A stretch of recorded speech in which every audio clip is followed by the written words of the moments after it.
Hey everybody, welcome back to an episode of The 3 Count. I am War Machine MJ. That is Rodimus Prime. Yeah. We are the 3 Count Mafia. And Rodimus, why don't you tell them why you're wearing the mask? Well, y'all may feel like this is weird or whatever, but basically I'm honoring a bet. I lost, Hell in the Cell? SummerSlam. SummerSlam. That's what it was. No, Hell in the Cell, you cut the Scott Steiner promo. Yeah, that god-awful Scott Steiner promo. 33 and a third % chance for the awful promo. Yeah, it's up on our YouTube channel. Go check it out. Anyway, I lost the bet. The original plan was to douse me with water balloons, but being the weather has changed and it's cold as shit where we are, in our neck of the woods, I have to wear this mask. So if you don't see this, you now have to see this until Survivor Series. Honestly, I think it's an improvement. Shut up. Anyway, Mainstream's not here. I just dropped him off at work a couple of minutes ago during Raw. Mm-hmm. A very eventful show. Very turbulent show. Let's go ahead and dive right into it. Yeah, we started off the show with, it was confusing at first, but now we know where it stands. It was Roman Reigns coming out there and revealing that, in real life, he's actually dealing with leukemia. Yeah, we were all sitting here watching Raw, and it was very shocking to say the least, because in my mind, and I was telling the guys, like, I don't know if this is real or if it was a work. If it was a work, but it was, as they say, a shoot. It was real. Yeah. He talked about how he's been battling leukemia for the last 11 years, and it's been in remission. Yeah, basically it's come back. He talked about when he was battling it the first time, he was playing football, he had a baby on the way, he really didn't have the necessities that he needed. No, he said he was done with football. Football was done with him, rather. Yeah. Yeah. But he, like I said, he mentioned, his baby was on the way, he didn't really have a place to stay, etc., until he could really get back on his feet. And then, Team WWE came calling, and look what happened. Yeah. Now, we initially, started dismissing it as a work because, let's face it, WWE's done some tasteless promos in the past. Facts. Like, they even interrupted a man's funeral. Yeah. Or insinuated... a dead person.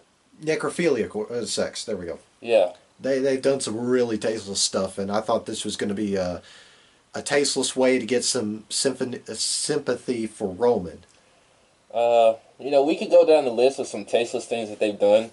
Like, for example, Vince McMahon making Trish Stratus strip to her bra and panties and making her get on all fours and bark like a dog. Or Vince trying to have a match with God. Oh, God, don't... Jesus Christ. Don't get me started on that. No, he wasn't involved with that match. Well, he was in a... Yeah, just don't get me started on that. But, yeah, it worked. Well, let's just say the fans were really getting behind Roman. Yeah. They were chanting stuff like, thank you, Roman. Yeah. Well, mostly thank you, Roman. Yeah. He did say, I'm not coming out here as Roman Reigns. I'm coming out here because my real name is Joe. Joe Anaoa. Anoi. I hope I'm pronouncing that right. Anyway, he came out as his natural self, not in character. Yeah. And he relinquished the Universal Championship. He got on stage, the fans cheering him, saying thank you, Roman. Seth Rollins and Dean Ambrose, poor Seth Rollins. Seth was just bawling. Yeah. Like, oh my God. Granted, like I was telling your sister when you were taking Malcolm to work, yeah, leukemia, cancer is no joke. Like, that shit is no joke. Because, if it was somebody you know, you would be the same way. Like, that shit was real. Yeah. Both Dean and Seth looked like they just wanted to cry. Wanted a good cry. Yeah, looked like it was like they were at a funeral. Yeah. It was pretty tough. And, like I've been saying all night, this shit was like some left field shit, like some unexpected shit. Yeah. But Roman basically said, this is not a retirement. I'm relinquishing this title, but I'm coming back for it. Yeah. when I come back, it's not going to be about wins and championships. It's going to be about making a statement. You know, I'm going to show my wife, my kids, my family, my friends that they can get through it as well. If I can do it, you can do it. Yeah. That's basically a gist of what he was saying. Now, the downside of this, however, WWE just milked it and ruined it because they just kept replaying it over and over and over again. Yes. Like I was telling this guy, you know, if you replay it after the fact, I get it, you know, somebody who's late to the program. Like me, I wind up being like 5-10 minutes late to the show. Yeah. Or, you know, play it again in the third hour, you know, just to catch everyone up to speed on what happened. Yeah.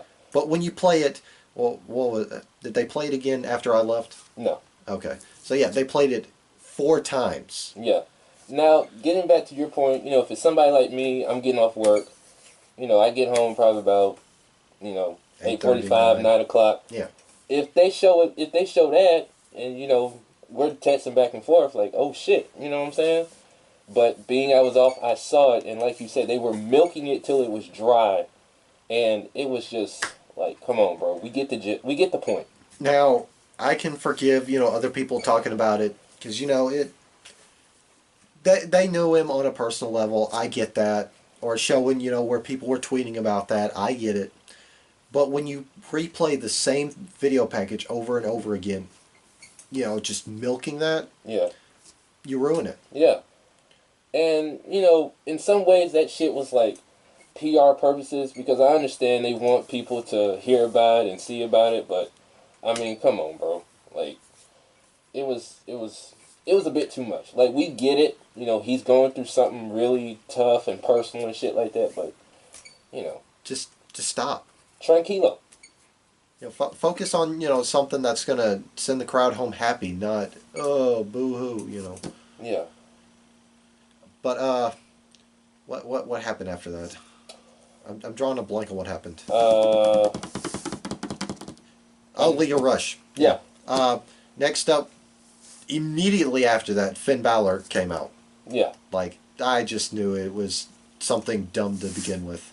Yeah, he took on Bobby Lashley, or as Leo Rush says, the man that looks like money, smells like money, fights like money because he is money. Yeah. He is, what he said, he's back to dominate. The heavyweight who's back to dominate. Now, that's clever. Yeah. But I understand why you mute the TV. Now, I like Leo Rush, but all this talking and, like, shut up. I'm trying to focus on the match. Shut up. Shut the fuck up. Okay. Before... damn it. What was... where were they at when Kevin Owens and Elias just... Seattle. Seattle, okay, yeah. Let's see, before Seattle, they had Leo Rush right. You know, sure, he was annoying, but he still did, you know, like, crazy maneuvers and shit. They had him right. After Seattle, they ruined him by putting Vince in his ear. Yeah. And you can tell he's got the earpiece. Yeah. And then he comes out there in a two-piece suit with no shirt. Thinking he's like some... I don't know. And every 5 minutes, he gets on the microphone and chants, Lashley, Lashley, Lashley. You're killing Bob Lashley worse than his feud with Sami Zayn. Well, see, the thing is, when they had the match, you know, we were watching the TV on mute. Lashley pretty much dominated the match. Finn Balor basically got a roll-up win, and Lashley was pretty pissed. He beat him with a small package. Yeah. That's how you book your heavyweights now, Vince, huh? They get beat by small packages. Yeah. Baron Corbin got beat by a small package.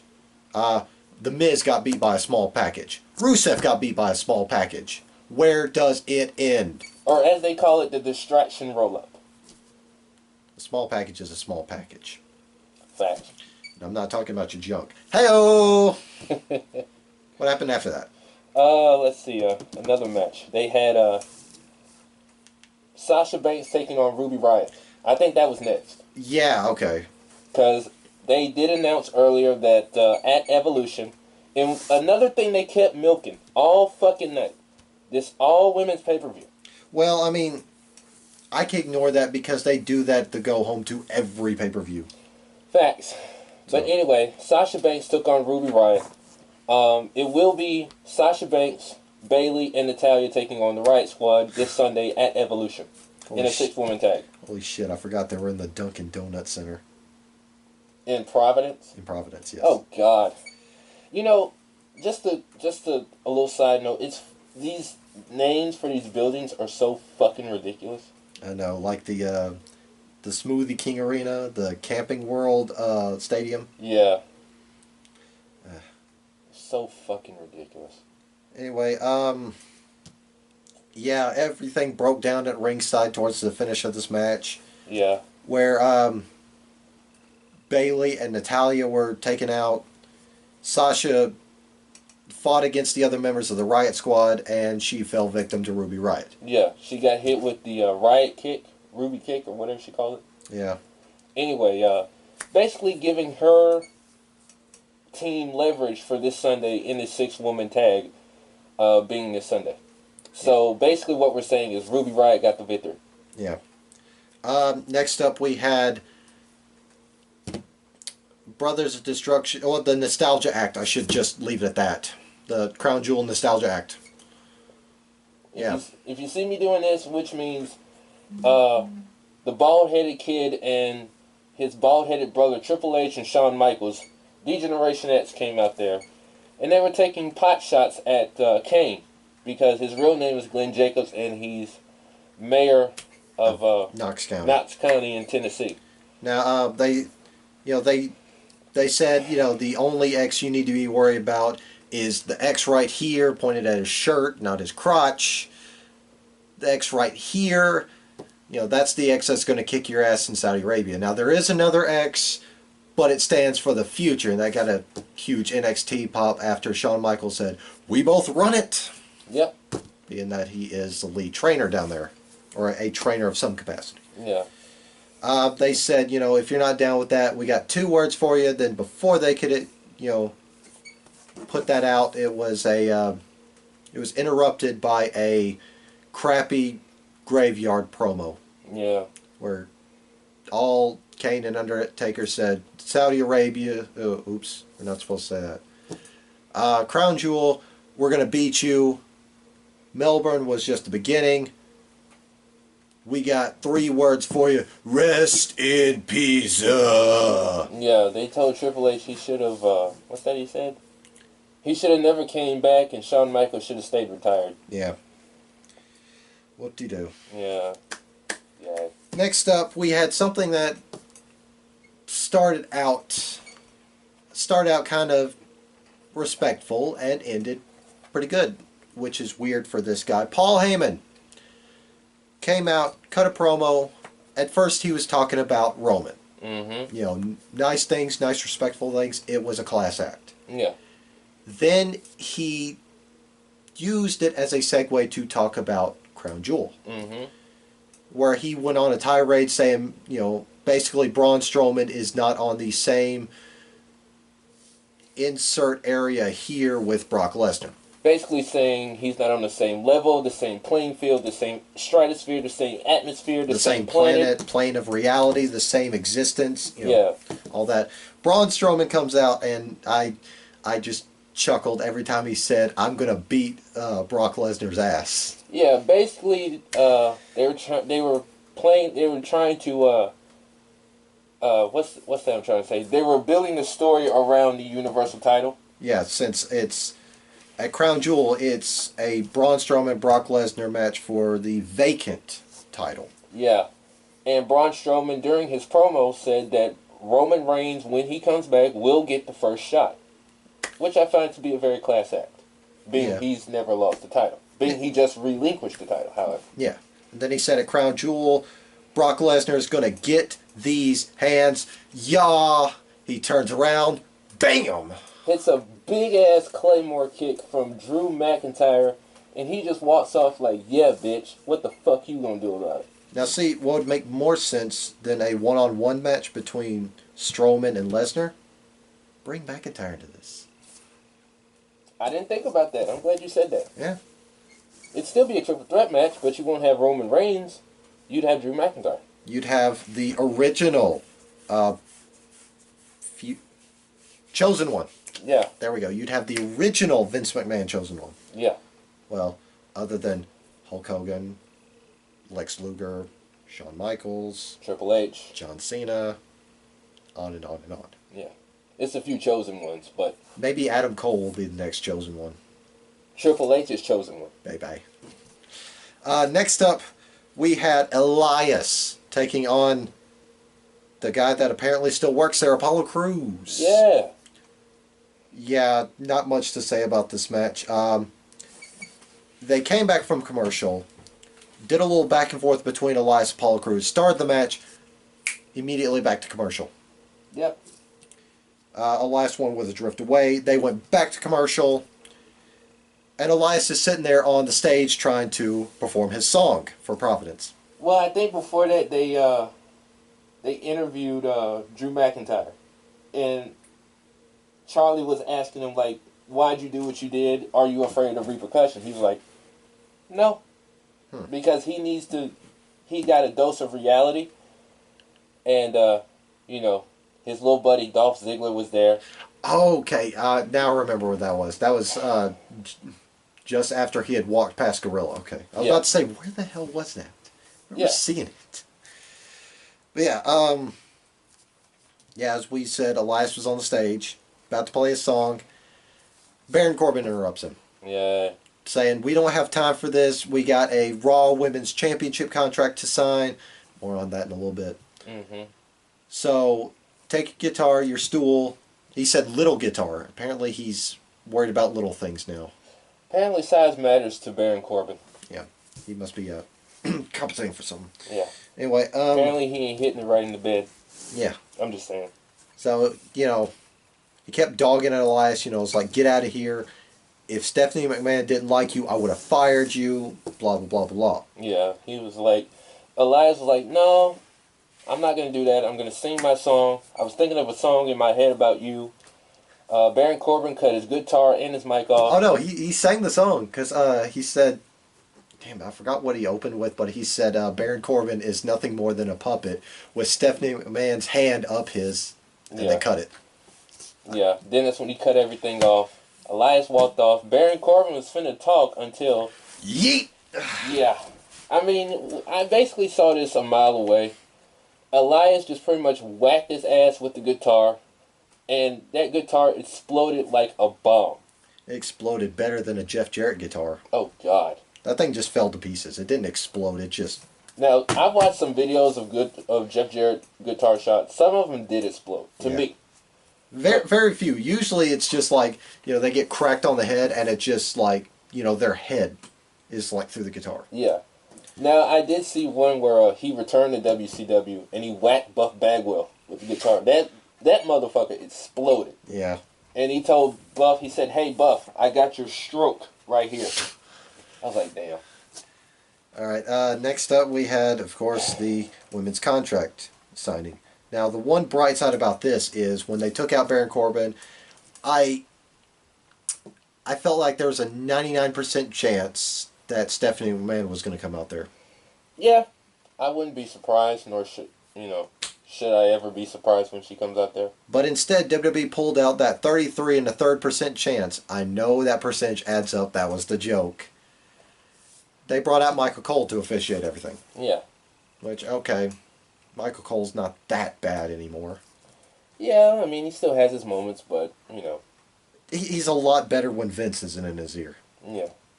Well, I'm pretty sure he's in all of their ears. Or somebody in the truck is in their ear. No, I was talking about like when he calls tournaments, because when he called the UK tournament, he was spot on. Oh, yeah, he was great. Even this year's Mae Young Classic. Oh, yeah, he's pretty good. He's fantastic. Yeah. Yeah, this contract signing was what you expect. Blah, blah, blah, blah, blah, blah, blah, blah, blah, blah, sign, go home. Yeah. Nikki talked about Rhonda's mother. Yeah. Well, the thing was, Rhonda hits the ring, the bell is just, they leave the ring. Yeah. Because, they're scared of getting their asses whipped. Yeah. Rhonda's like, no, just come in here, sign the contract, everything's cool. My word is my bond. Yeah, I'm not going to hurt you. I promise, I'm not going to lay a finger on you. Even with my hands tied behind my back, if you guys put your hands on me, my mom would be disappointed in you. And then that's when Nikki went into the tirade about her mom, saying, "Oh, didn't you promise your mom you would retire in UFC undefeated. You retire as champion. You would win the world. You would win the Olympics or something like that. World Series. She said so many things, and I'm just like, this is your comeback after you got basically blasted as a hoe last week. Yeah. And then she signed a contract, and she slapped Ronda. And Ronda had that look like, okay, bitch, you know I'm going to fuck you up this Sunday, right? Murder time, fun time. Instead, she smiled, signed the contract, said, see you Sunday, my word is my bond, walk on home. I felt like that was a weak follow-up to last week. I mean, I kind of get what they were doing, but it was weak. Yeah, they burned the house down last week. Let's just move on with that. Yeah, it's just like, hey, let's burn the house down, but it's going to be like Power Rangers. Burn everything down, then the next episode, everything's back to honky-dory. Yeah. Next up, we had a jobber fatal four-way in the women's division as Ember Moon defeated Nia Jax, Dana Brooke, and Tamina for nothing but to promote fucking Evolution. Evolution were the guys on SmackDown. Evolution is this Sunday. Basically, Dana Brooke was the only one who had like this much to do. Basically, it was Tamina, Nia Jax, and Ember Moon. Ember hit the Eclipse on Tamina, and that was it. Yeah. Yeah. And we closed out the show. Well, before we get to the main event, there was an extremely emotional promo before the main event with Seth Rollins, Dean Ambrose. Mm-hmm. Both of them looked like they wanted to go back to crying. Yeah. Especially Dean at first, and then... well, Dean sounded like he was getting choked up just thinking about it. Yeah. And then Seth looked like he just... He looked like he was really trying to hold it in. Yeah. Because he was like, you know, Roman, we love you. We're doing this for you. Blah, blah, blah. You know, we're going to go out there and become the new Raw Tag Team Champions. So on and so forth. Excuse me. And this is where the emotional roller coaster hits its next bend. Or next stop, whatever you want to... Well, what happened after that on the... This is the main event. Well, before that, when you were taking, what you call it, to work. Oh, Malcolm. They had a backstage interview involving Trish Stratus and Lita. They talked about their match. Alicia Fox walked up, and she was like, well, Alexa Bliss and Mickie James are going to beat you and send you off back to wherever, and blah, blah, blah. She kept talking and talking and talking. And when you saw this, it was like Trish and Lita here, Alicia Fox here. Now, being she's a tall girl, you know. And so, out of nowhere, Mickie James attacks them, along with Alicia Fox. And then she was like, come here, come back. She was telling Charlie to come back. This is how we're going to do this Sunday. And then Trish and Lita retaliated and laid them both out. And Trish was like, this is how we do it. This is how we did it in the Attitude Era. And Lita was like, see you Sunday. Practice. Practice. Practice. Practice. Practice. They need to practice. Practice. We're not talking about the match. Not the match. No, not the match. No. Not the pay-per-view. No. Not the pay-per-view. No. We're talking about practice. Talk about practice. Yeah. What they need is not practice. They need some milk. So basically, like I said, Trish and Lita stood tall over Mickie James and Alicia Fox. Yeah. Next up, we had the main event. Oh. It was the tag team championships. Dolph and Drew defending against super best friends of the Shield. Yeah, they came out, usual Shield entrance. Yeah. And this was a pretty good match. I came at the tail end of it. Yeah. Well, I'll say the second half. Okay. Second half to the tail end. I came at it at around 10 o'clock. Yeah. So. And, Strowman, we pretty much said that Ziggler and McIntyre were going to lose those belts because Strowman was going to get his revenge. He was fighting off Drew McIntyre. They were going into the crowd. Well, while Braun Strowman was on his way down, Seth accidentally took out the ref. Yeah. So it wasn't a no disqualification. It wasn't a no contest. It was, Yeah. It was a ref bump. And basically, Dolph got one of the titles, tried to use it. Dean intercepted it, and it was still a good match. In the end, Dean Ambrose and Seth Rollins are your new tag team champions. And like I told this guy, Seth, I mean, this guy's the Intercontinental Champion, and now one half of the Tag Team Champions. You can now call him Seth Two Belts. And like you were saying, he definitely deserves the Universal Championship, and I was in full agreement to that. Now, before we get to the very end of the show, they vacated the title earlier, and they made the match a Crown Jewel 1-on-1 for the vacant title. Mm-hmm.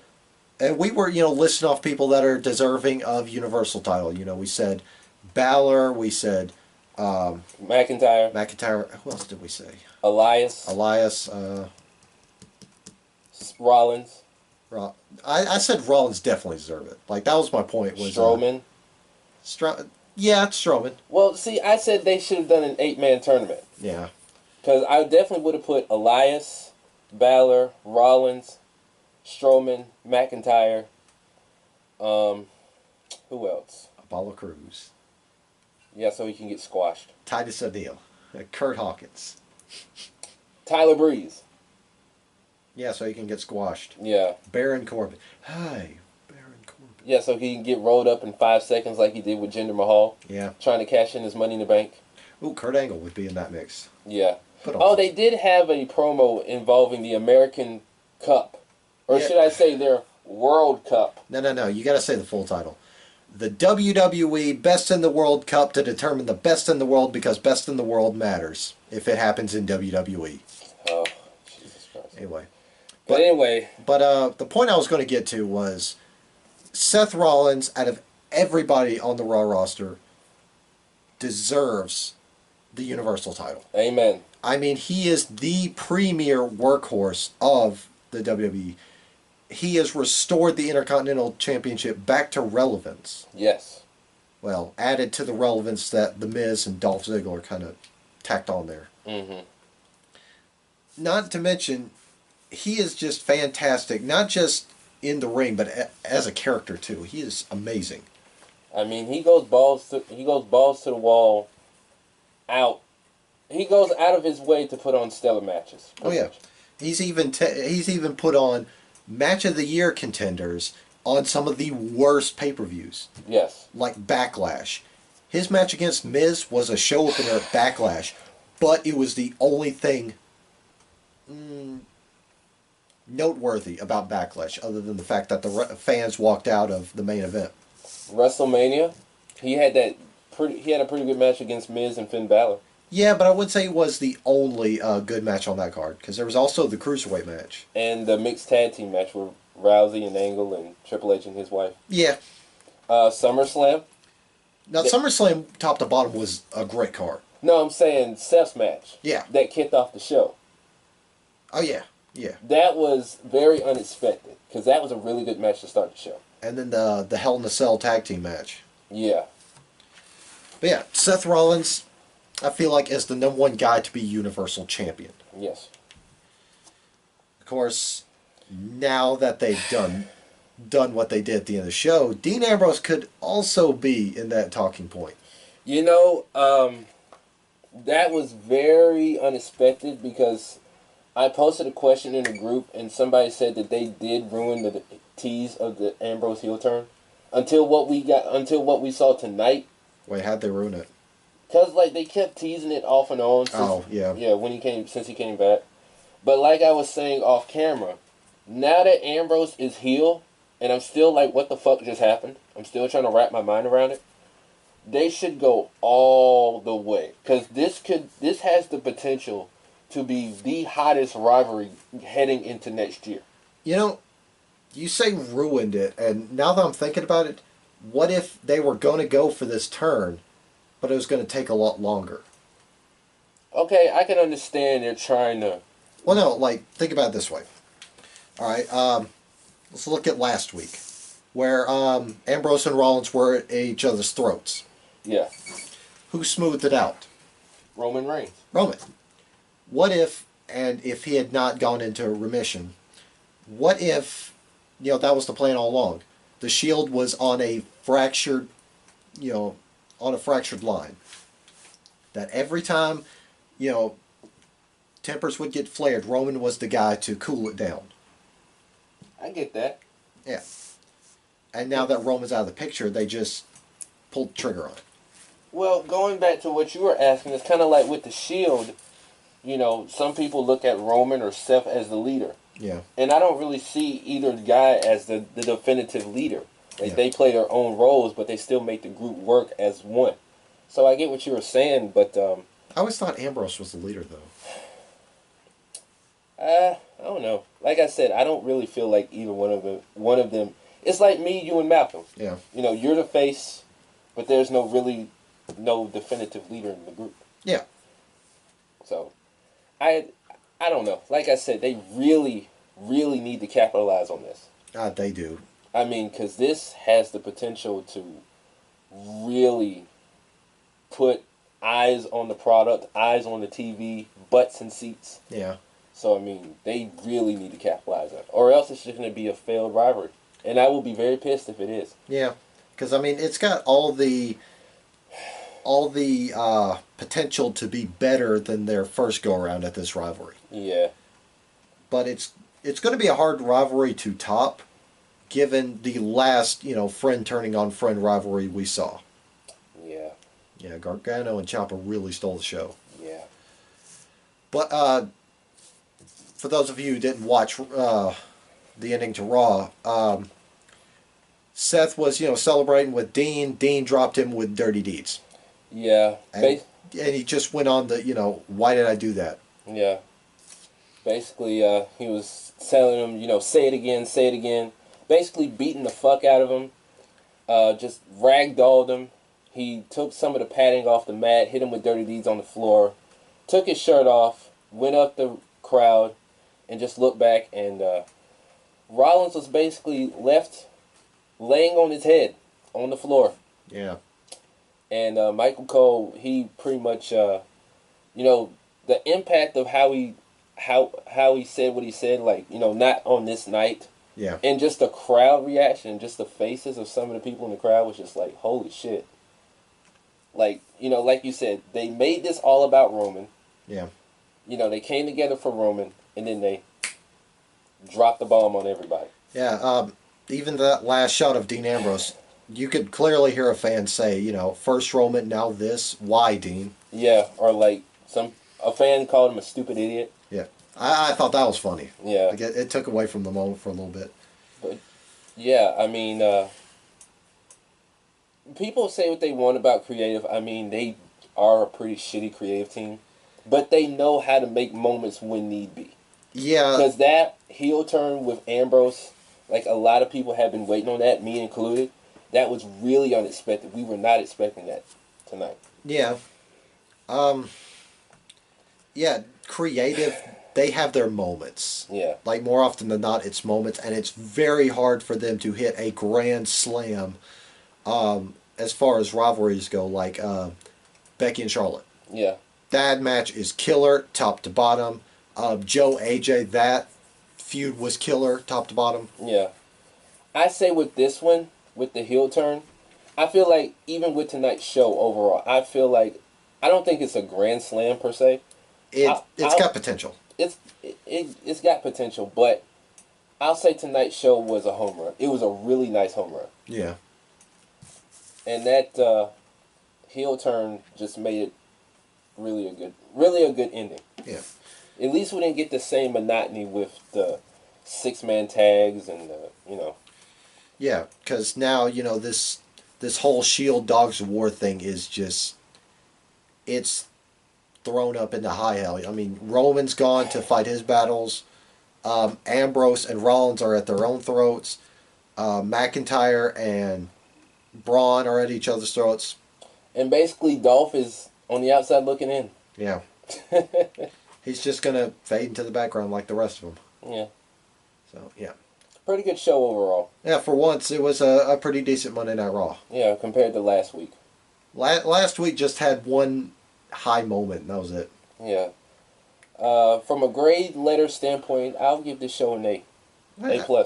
I'd give it an A-. Like, there were still some bits that killed me, like the match fillers, or Leo Rush, or the Bellas. Yeah. But yeah, it was pretty shocking show, to say the least. It was an emotional roller coaster. Amen. A very emotional roller coaster. So, yeah, that is our review of Monday Night Raw. Come back later for the rest of 3 Count. Come back later this weekend for our preview of Evolution. Mm-hmm. Let's see what else. Well, we're still working on getting more things out, down the pipeline. What else? Oh God, that felt good. Let's see. Top 10. I can do a top 10 list. I'll have to come up with a list. Okay. And some other stuff. We will have a review of Evolution. Evolution. Not Evolution. Evolution. Yeah. Because Evolution is not a mystery, unlike Evolution. Yeah, we're not going to be doing a preview and or review of Crown Jewel. Yeah. I keep forgetting it and wanted to call it Greatest Royal Rumble. That was like 6 months ago. I know.